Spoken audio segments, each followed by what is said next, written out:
Item Number SCP-074. Object Class Euclid. Updated File. Special Containment Procedures. SCP-074 is contained at Site 81. SCP-074 is an active info hazard. No research in evaluating its anomalous properties is to be conducted. All personnel who have previously engaged in research into SCP-074's anomalous properties, who have a post-secondary or greater education in physics, or who have accessed Archive 074-31-7E, must never come within 5 kilometers of SCP-074. SCP-074 is contained within a 6 by 6 by 3 meter reinforced glass chamber. Footnote 1. A smaller containment chamber significantly increases the probability of SCP-074 spontaneously breaching primary containment. Filtered to block all ultraviolet light, and situated within a windowless room lit by monochromatic safe lights, which serves as secondary containment.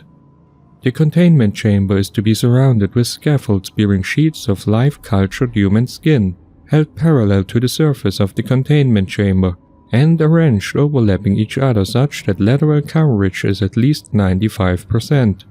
Skin sheets must be a minimum of 3 mm thick and warm to 37 degrees Celsius, and must be grown from samples provided by D-Class personnel with no less than a middle school education and no more than a high school education. All skin sheets are to be examined on a daily basis for instances of SCP-074-1. All instances of SCP-074-1 are to be excised and incinerated. SCP-074 is to be fed 75 grams of fresh shredded apple, Gano's malus, leaves, bark, and fruit hydrophonically grown to ensure lack of pollutants and foreign organisms once a day via mechanical dispenser. In the event of a spontaneous containment breach, personnel can coerce SCP-074 into returning to its containment by first occupying each of its 4 sets of jaws with an entire raw apple, then physically pushing SCP-074 in the desired direction, gently tapping its compound eyes with an open palm, or spraying its front pair of antennae with a 0.5 solution of methanoic acid. Description: SCP-074 is an anomalous organism which uses various quantum properties at a macroscopic scale, and in other ways modifies the standard laws of physics within its immediate vicinity. The specific nature of these modifications appears to be linked to the extent to which humans in SCP-074's vicinity are aware of the precise details of the physical laws which SCP-074 modifies, such that research to determine whether SCP-074 has a given property or capability results in SCP-074 developing or manifesting that property or capability. Archive 074-31-7E. A full list of the anomalous physical phenomena known to be or to have been associated with SCP-074 is available to personnel level 3 or higher. Personnel who have accessed this document will be disqualified from working with SCP-074 or for any other reason coming within 5 kilometers of Site 81. SCP-074 has repeatedly manifested the ability to spontaneously materialize at locations as much as 3 meters outside its primary containment. This is believed to be, or to be analogous to, quantum tunneling.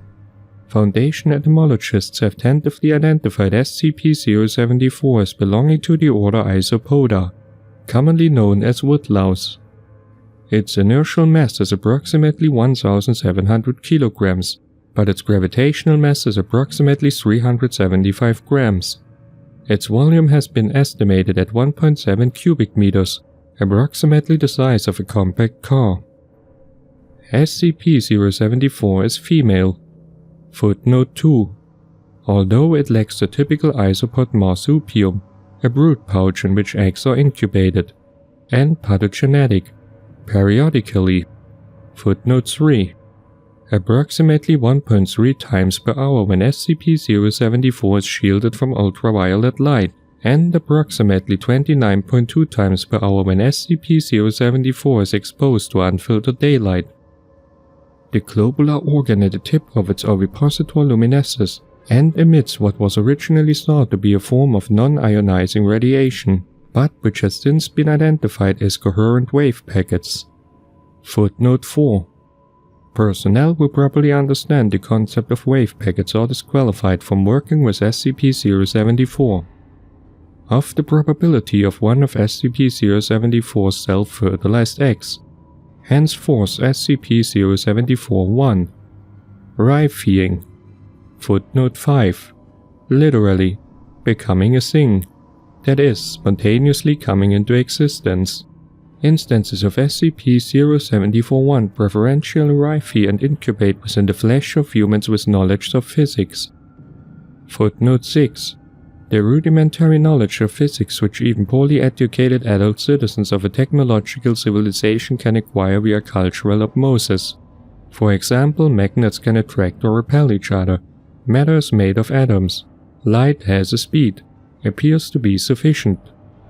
In the absence of suitable humans to serve as hosts, the wave packets will rify within other organisms or within inanimate objects. However, rather than incubating, the eggs will wither and die, leaving perforations similar to radiation damage at a macroscopic scale. The wave packets appear to decay over time, as no wave packets or instances of wave packet-related damage have been detected at distances greater than approximately 400 meters from SCP-074.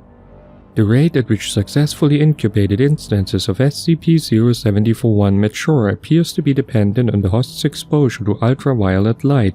Within a host exposed to an average of 30 minutes of unfiltered sunlight per day for a month, an instance of SCP-074-1 was observed to grow from 2 mg to 8 kg. Footnote 7. At which point it was surgically excised and killed. Whereas within a host totally isolated from natural light for a month, the 3 simultaneous instances reached sizes at excision of only 600, 680 and 710 grams.